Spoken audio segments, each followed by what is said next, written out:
ಎಲ್ಲ ಸಿಟಿಗಳು ನೋಡಿ ಅವ್ರಿಗೆ ನಾಚಿಗೆ ಬರ್ಬೇಕಂತ ಕೇಳ್ತೀನಿ ನಾನು ರಹೀಮ್ ಖಾನ್ ಅವ್ರು. ರಿಸೈನ್ ಮಾಡಿ ಹೋಗ್ಬೇಕು ರಹೀಮ್ ಖಾನ್ ಅವ್ರು.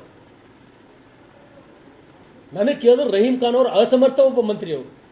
10 ಸಲ ನಾನು ಹೇಳಿನ ಅವ್ರಿಗೆ, ಬೀದರ್ ಬಸವ ಕಲ್ಯಾಣ ನಿಮ್ಮ ಹೋಮ್ ಡಿಸ್ಟಿಕ್ ರೀ, ನಿಂಬಲ್ಲಿ ನೀವು ಗುಂಡಿ ಮುಚ್ಚಲ್ಲ. ಬಸವ ಕಲ್ಯಾಣ ಖಿಲಾನಿಯಿಂದ ಬಂದ್ರೆ ತೆಗ್ ಬಿದ್ದು ಹೋಗೋ ಮಳ್ಕಲ್ತಾನೆ.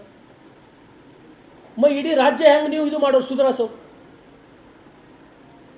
ನಿಮ್ಮ ತಾಲೂಕಾ, ನಿಮ್ಮ ಜಿಲ್ಲಾ, ನಿಮ್ಗೆ ಯಾವ ಜನ ನಿಮ್ಗೆ ಶಾಸಕ ಮಾಡ್ಯಾರ 4 ಸಲ 5 ಸಲ, ಅಲ್ಲಿದ್ರೂ ಒಂದು ಗುಂಡಿ ಮುಚ್ಚಲಕ್ಕೆ ನಿಮ್ಗೆ ತಾಕತ್ತಿಲ್ಲ ಅಂದ್ರೆ ನೀವು ಇರ್ಬೇಕು. ಯಾಕಲ್ಲಿ ರಿಸೈನ್ ಮಾಡಿ ಹೋಗ್ಬಿಡ್ಬೇಕು. ಈ ಸರ್ಕಾರ ನಮ್ಗೇನು ಗೊತ್ತೂ ಆಗಲ್ಲ ಏನು ಮಾಡ್ಬೇಕಂತ. ಬೀದರ್ ಜಿಲ್ಲೆದಾಗ ನೋಡಿನ್ರಿ, ನಾನು ನಾಚಿಗೆ ಬರ್ಬೇಕಂತ ಹೇಳ್ತೀನಲ್ಲ ಮಾಧ್ಯಮದ ಮುಖಾಂತರ ಅವರಿಗೆ. ಮಳ್ಕಲ್ತನ ಗಾರಿ ಬಿದ್ದಿದ್ದು ನೋಡಿ ನಾನು ಬೀದರ್ ಪ್ರಮುಖ ರಸ್ತೆಗಳು. ಬಸವ ಕಲ್ಯಾಣ ಅವ್ರು ಬರಲ್ಲ, ಆ ಮಾತು ಬೇರೆ. ಬಸವ ಕಲ್ಯಾಣ ಅಂತೂ ಮುಖ್ಯ ರಸ್ತೆ ಪೂರ ಗುಂಡಿ ಬಿದ್ದಾವೆ. ಒಂದು 4 ಸೀಟಿಗೆ ಬೀದರ್ ಬಸವ ಕಲ್ಯಾಣ ಕೆಲಸ ಮಾಡಿದ್ರೆ ಬೀದರ್ ಜಿಲ್ಲೆದೊಳಗೆ 90% ಕೆಲಸ ಮುಗ್ದಂಗೆ ಆಯಿತು. ಇಲ್ಲೊಂದು 5 ಕೋಟಿ ಅಲ್ಲೊಂದು 10 ಕೋಟಿ ಕೆಲಸ ಮಾಡಿದ್ರೆ ಸಂಪೂರ್ಣ ರಸ್ತೆ ಮುಗೀತು. ಅಷ್ಟು ಮಾಡುತ್ತೇ ಇರಲಿಲ್ಲ ಸರ್ಕಾರ. ದುಡ್ಡೇ ಕೊಡ್ತಾ ಇಲ್ಲ, ನಯಾ ಪೈಸೆ ಕೊಡ್ತಾ ಇಲ್ಲ ಸರ್ಕಾರ. ಕಳೆದ ಸಲ ಮಳೆ ಸಿಕ್ಕಾಪಟ್ಟೆ ಆಯಿತು. 11 ಬ್ರಿಡ್ಜ್ ನಿರ್ಮಾಣ ಮಾಡ್ತಕ್ಕಂಥ ಕೆಲಸ ನಾವು ಮಾಡಿ KKRDBದೊಳಗೆ. ಹೆವಿ ರೇನಿಂಗ್ ನಮ್ಮ ಕಡೆ.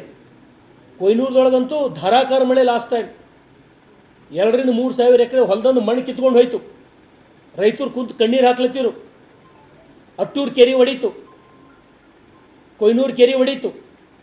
ನಾನು ಮತ್ತೆ ಹೋಗಿ ಪರ್ಸನಲ್ ಇಂಟ್ರೆಸ್ಟ್ ತೊಗೊಂಡು ಸಣ್ಣ ನೀರಾವರಿ ಸಚಿವರಾದಂಥ ಭೋಸರಾಜ್ ಸಾಬ್ರ ಬಲ್ಲಿ ಹೋಗಿ ಫೈಲ್ ಎದುರಿಟ್ಟು ಅವು ಕೆರೆಗಳು 2 ಸ್ಯಾಂಕ್ಷನ್ ಮಾಡಿಸಿ ಮತ್ತೆ ಕೆರೆ ನಿರ್ಮಾಣ ಕೆಲಸ ನಾನು ಪ್ರಾರಂಭ ಮಾಡಿಸ್ತಕ್ಕಂಥ ಪ್ರಯತ್ನ ಮಾಡೀನಿ. ಮತ್ತು ಮಾಡೀನಿ ಈಗಾಗಲೇ. ಈ ಸರ್ಕಾರಕ್ಕೆ ಸರ್ಕಾರ ಈ ಪರಿಸ್ಥಿತಿಗೆ ಬಂದದ. ನನ್ನ ಕೇಳಿದ್ರೆ ನಾನೇನು ಸೀನಿಯರ್ ಅಲ್ಲ, ಕಡಿಮೆ ಅನುಭವ ಇರ್ತಕ್ಕಂಥ ಬರೀ 4 ವರ್ಷ ಆಯಿತು ನಾನು ಶಾಸಕನಾಗಿ. ಟೋಟಲಿ ಈ ಸರ್ಕಾರ ದಿವಾಳಿಯಾಗಿ ಹೋಗ್ಯದಿದೆ. ಇನ್ನೂ ಕೆಲವು ದಿವಸ ಬಿಟ್ಟು ಹೋದ್ರೆ ಪೂರನೇ ದಿವಾಳಿ ಆಗ್ತದೆ ಈ ಸರ್ಕಾರ. ಸಾಧನಾ ಸಮಾವೇಶ ಅದು ಅವ್ರ ತೋರಿಕೆಗೆ, ಅದು ಅಷ್ಟೇ.